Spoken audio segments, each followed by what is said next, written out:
මොහොතකට නිහඬ වන්න. දෙනෙත් පියාගන්න.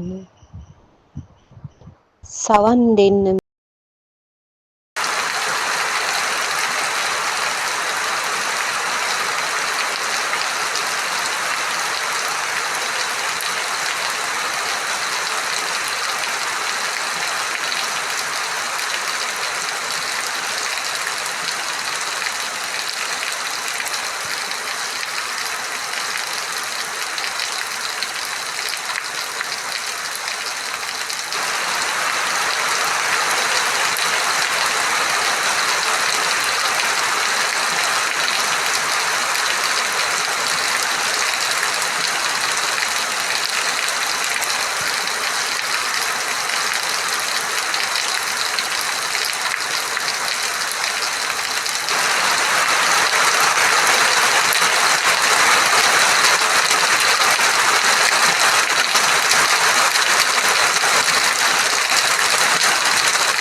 ඇසුණු හඬ ඔස්සේ ඔබ කෙතරම් දුර ගියාද? ඒ හඬ ඔස්සේ ඔබ වැස්සක් දැක්කා.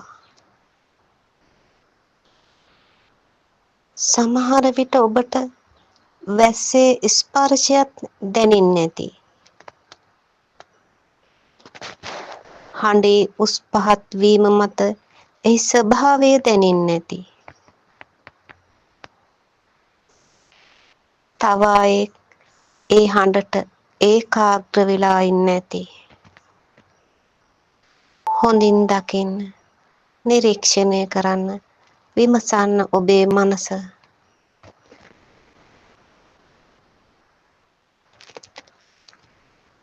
මේ සියල්ල ඇසුනේ, මේ සියල්ල දැනුනේ, මේ සියල්ල පෙනුනේ දැස් පියාගෙන ඉන්න ඔබට, ඔබේ මනසට නේද? හොඳයි, දැන් දැස් විවර කරන්න. බලන්න ඔය දර්ශනීය මුල සිට බාහිරින් පෙනෙන වැස්ස, ඔබ මනසින් දුටු ආකාරය, ඒ මනසට දැනුණු ආකාරය නිරීක්ෂණය කරන්න.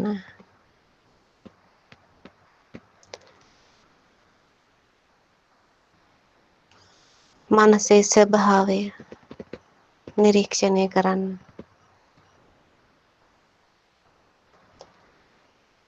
ඔය වැහි බිඳු අතරින්, වේගවත් වැහි බිඳු අතරින් තව කුඩා වැස්සක් ඔබට පේනවාද?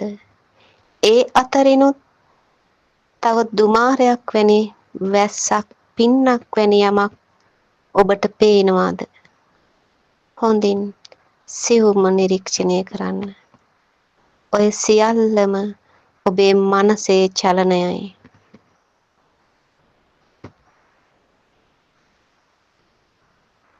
ඔබ එයට ඒකාග්‍ර වී ගියා නම් ඔබට අන් සියලු දේ ඒ මොහොතට නැති වෙන්නේ නැති. ඒ ඒකාග්‍ර වීමද පැවතිය ඔබේ මනස තුලයි. ඔය බාහිරට පේනවායයි කියන සිතන වැස්ස පවතින්නේ ඔබේ මනස තුල බව ඔබට දැනෙනවද? බාහිරයි අභ්‍යන්තරයයි දෙකම තියෙන්නේ ඔබේ මනස තුල. දැන් ඔබ මේ කියන දේට හොඳින් සවන් දෙන්න. හොඳින් දැක ගන්න.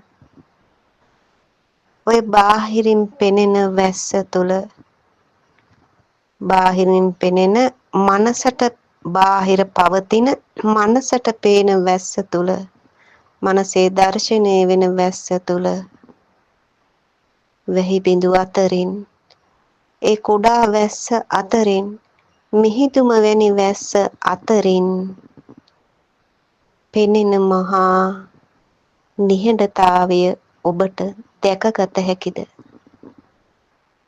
එය නොසැලෙයි. ඒ චලනය වන්නේ නෑ. නිශ්චලයි. නතර වෙලා. ඒ නතර වීම පවතින නිසාමයි ඔබට ඔය චලනය පේන්නේ. ඔය වැස්ස පේන්නේ. ඔය වැස්සයි ඔබේ මනසයි කියන්නේ දෙකක් නොව. හොඳින් නිරීක්ෂණය කරන්න.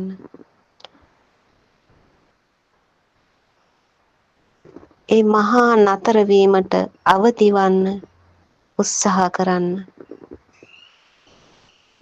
බාහිරයයි අභ්‍යන්තරයයි දෙකෙන්ම මුක්ත වන්න.